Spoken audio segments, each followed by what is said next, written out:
This is the Awkward GM Corbin. Today I will be going over the lore of what spirits are in the game of Chronicles of Darkness. Spirits are sentient representations of concepts within the real world. For example, a spirit of wisdom or a spirit of trees. What a spirit is not is a ghost or an angel.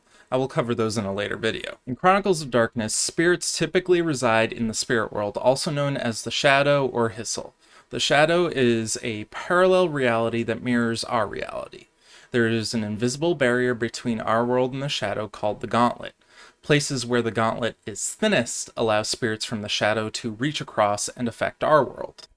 Later on in this video, I'm going to be talking about werewolves a lot, and that's because werewolves are part spirit, and the Werewolf the Forsaken book covers a lot about spirits. So if you want to check out that book, there's going to be a link in the doobly-doo that you can go to. Spirits are typically created in the shadow when something new is created in the real world, and generates the resource called essence. Tell a brand new joke, you might have created a joy spirit. Build a new computer, then you might have created a computer spirit. These newly formed spirits are the equivalent to seeds or eggs, created but not quite done yet. Note, when I call a spirit of joy or technology, that term is what they resonate with. A spirit of joy, for instance, will typically feed on essence created from joy, happiness, or similar emotions. If it fed off of the polar opposite of its resonance, such as sadness or despair, it can mutate into a dangerous hybrid creature that I'll talk about later on in the spirit type section. As this newly formed spirit is exposed to more and more essence similar to the type that created it, it will eventually awaken as a pretty simple spirit, the equivalent of an animal. As the spirit feeds on other spirits and essence that match its resonance, it will grow in complexity and power until it becomes a conscious entity. As it mixes and matches essence types of similar resonance, it will differ drastically from its original form. So spirits of the same type in two different locations will likely be different because they may be feeding off of different resonant essence types. For example, a spirit of trees in the city may feed on spirits of wooden structures, while a spirit of trees in a forest might feed off of the bird spirits that get too close. Every spirit is categorized into an umaya, which is a broad collection or category, similar to how animals are classified as mammals, reptiles, etc. In this case, categories such as weather, animals, fungi, vehicles, emotions, etc. Umaya is what spirits are born into, but then there are the Iltham, which are the communities of spirits that they can join. For instance, a spirit of tools may choose to join an Illithum of spirits of knives or hammers, or a spirit of fire may choose between lava or candle flame Illithums. When a single spirit rules over a region, sentient spirits within that location are called a court. When spirits form a small group under a common purpose, that is called a brood. The Werewolf the Forsaken book compares this to werewolf packs.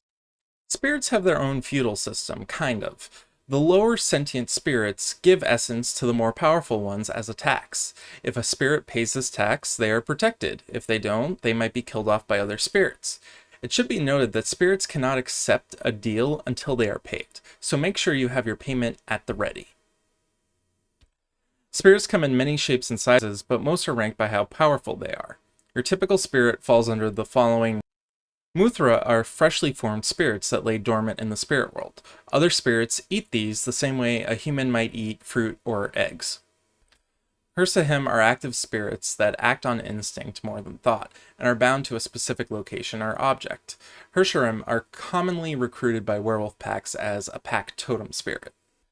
Just to be clear, even though I say animal-like in the slide up here, that's just their personality. They can be animal spirits, but they can also be like technology spirits.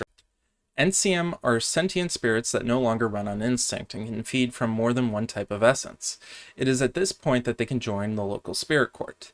These make up the majority of spirits that escape into the mundane world as well. The Him are potent spirits that can feed off of a wide range of essence types. They are so powerful that their presence can manipulate the landscape of the shadow, such as creating areas saturated with fear or that look futuristic.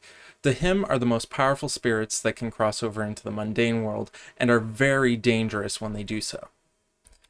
Ilsahim are indistinguishable from gods. They encompass global or universal concepts such as the sun and the moon. Their lairs are hidden deep inside the shadow in areas that are extremely hard to reach. Ilsahim are so powerful that they are unable to cross the gauntlet into the mundane world, as reality cannot support their power. Spirits are a wide category, but there are other things that fall under the category of spirits that aren't considered your default spirits, so I'll try and go over them as quickly as possible. Note that each one of these could probably be a video on its own. Loons are spirits of the moon who act as emissaries to Earth for their patron Luna. Luna is the mother of the werewolves, and as such, loons are known for helping werewolves. Helions are spirits of the sun who act as emissaries to Earth for their patron Helios. Because werewolves killed Luna's lover, Father Wolf, Helios and his Helions are very hostile towards werewolves. Remember those dangerous hybrids I mentioned earlier? Magath are spirits that have fed from conflicting concepts, such as a spirit of fire devouring a spirit of water. Those spirits are ostracized by the spirit courts because of their hybrid nature. A Magath often continues devouring more conflicting spirits to continue evolving their chaotic form. Hosts are fragments of spirit gods that were shattered by the spirit god Father Wolf. These shards appear as swarms that burrow into human flesh and incubate inside them, hoping one day to piece themselves back together into one entity. If you kill a person infected by hosts, the corpse will erupt into a swarm of creatures, kill every single one of them, because if even one escapes, it can infect someone else and multiply. Hosts have a detrimental effect on the gauntlet. Azlu are the spider hosts, and they create webs that reinforce the gauntlet, making spirits unable to cross or get essence from the mundane world. Beshalu are the rat hosts. They gnaw at the gauntlet, allowing for spirits to more easily cross into the mundane world. Others do exist, but you are encouraged to make your own. The Urged are humans that have spirits following them. The spirits can influence the human's decisions to generate essence to sustain itself. The Claimed are what happens when a spirit possesses a living being so much that the spirit and flesh merge into one being. The spirit mutates its host until it transforms them into an amalgamation of spirit and flesh. Spirit thieves are what happens when a spirit quickens the claiming process to the point that it suppresses the host body's consciousness. Often this is done when a spirit is running away from something. Indigum are spirits of chaos whose origin is hotly debated by werewolves. What is known is that they arrived soon after the Apollo moon landing missions. Fun fact, there have been 6 moon landing missions, and 12 people have actually walked on the moon. Not so fun fact, Indigum come in 2 forms. The formless, in which they are constantly changing form, function, and weakness, and then finally the coalescing form, when Earth's reality forces it to stay in one shape. Also, the Indigum have the power to manipulate anything related to essence. They can manipulate spirits, the gauntlet, the shadow, ghosts, and loci that bridge the mundane world and the shadow. They also can remove souls from people and werewolves to turn them into Forged Servants, which are the Indigum version of Claimed, called Forged Claimed and Empty Wolves.